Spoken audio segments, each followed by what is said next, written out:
ദൈവനാമത്തിന് മഹത്വം. ഇന്നത്തെ നമ്മുടെ പ്രോഗ്രാം ഒരു ഭാവനയാണ്. വിധവയുടെ എണ്ണ. നേരം നന്നേ വെളുക്കുന്നേയുണ്ടായിരുന്നു. മക്കൾ രണ്ടുപേര് ഉറക്കമാണ്. വിശന്നാണ് ഉറങ്ങിയത്. ആകെ ഉണ്ടായിരുന്ന ഒരപ്പം എല്ലാവരും കൂടി കഴിച്ചു. അടുക്കളയിലെ കൂജയിലെ വെള്ളവും കുടിച്ചാണ് ഉറങ്ങിയത്. മക്കളെ ഉറക്കി ദൈവത്തോട് പ്രാർത്ഥിച്ചിരുന്നു. ആകെ ആശയറ്റു. ജീവിതത്തിൽ ഒത്തിരി പ്രതീക്ഷയുണ്ടായിരുന്നു.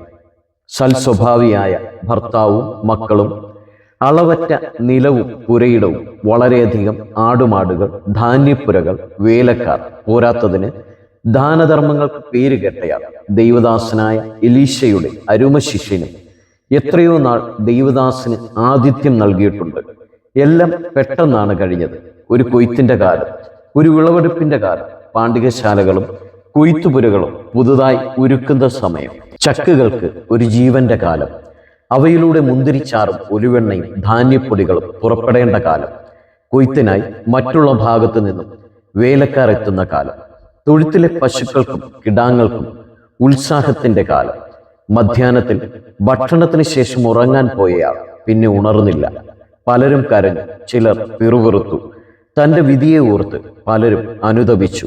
ആദ്യം ഒന്ന് കരയണമെന്ന് തോന്നി. എന്നാൽ ബാല്യത്തിലെ അനാഥരായ മക്കളെ ചേർത്ത് വിതുമ്പലൊതുക്കി. ഭർത്താവിന്റെ മരണത്തിനു ശേഷം വിളവെടുപ്പ് സമയത്തിന് പറ്റിയില്ല. കുറെയൊക്കെ നാട്ടുകാരും വനവകുപ്പുകാരും കൊണ്ടുപോയി. നോക്കി നടത്താൻ അറിയാത്തതിനാൽ കുറെയൊക്കെ അന്യപ്പെട്ടു. വീണ്ടും കളപ്പുരകളും ധാന്യപ്പുരകളും ശൂന്യമായി.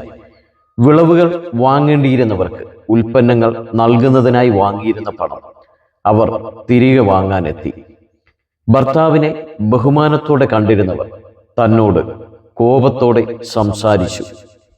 പണത്തിന് പകരമായി കുട്ടികളെ അടിമയായി നൽകണമെന്ന് ആവശ്യപ്പെട്ടു. മരണത്തെക്കുറിച്ച് ചിന്തിച്ചു. ഒരിക്കൽ ദൈവസന്നിധിയിൽ പ്രാർത്ഥനയോടെ ഇരിക്കുമ്പോൾ തൻ്റെ വിധിയെ ഓർത്ത് കരയുമ്പോൾ ദൈവദാസനെ കുറിച്ച് ഓർത്തു. ഒന്ന് വന്നിരുന്നെങ്കിൽ എന്ന് ഓർത്തു. വിധവയായ തനിക്ക് അദ്ദേഹത്തെ എങ്ങനെ കാണാൻ പറ്റും എന്നൊക്കെ ഓർത്തു. എങ്കിലും ഒന്ന് കാണണമെന്ന് തീരുമാനിച്ചു.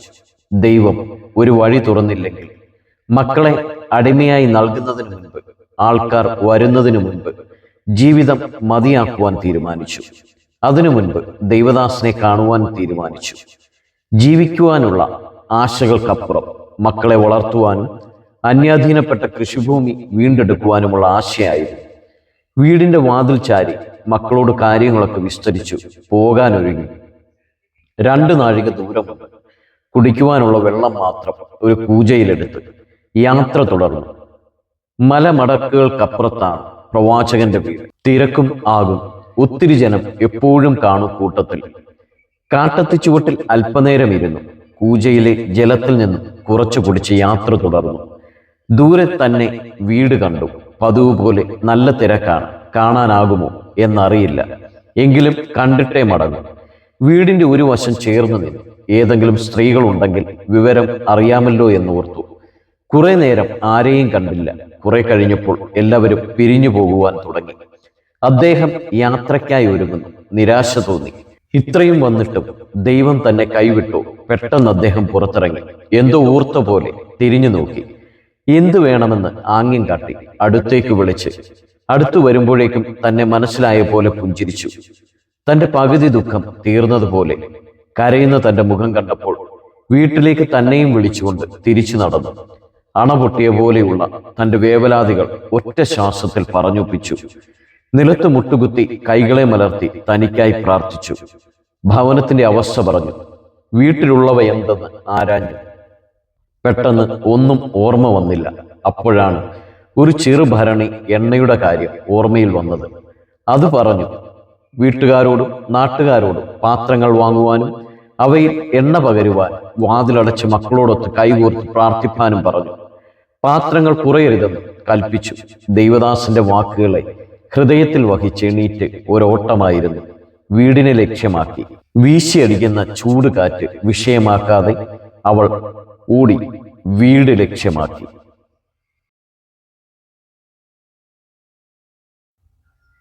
ദൈവം എല്ലാവരെയും അനുഗ്രഹിക്കട്ടെ.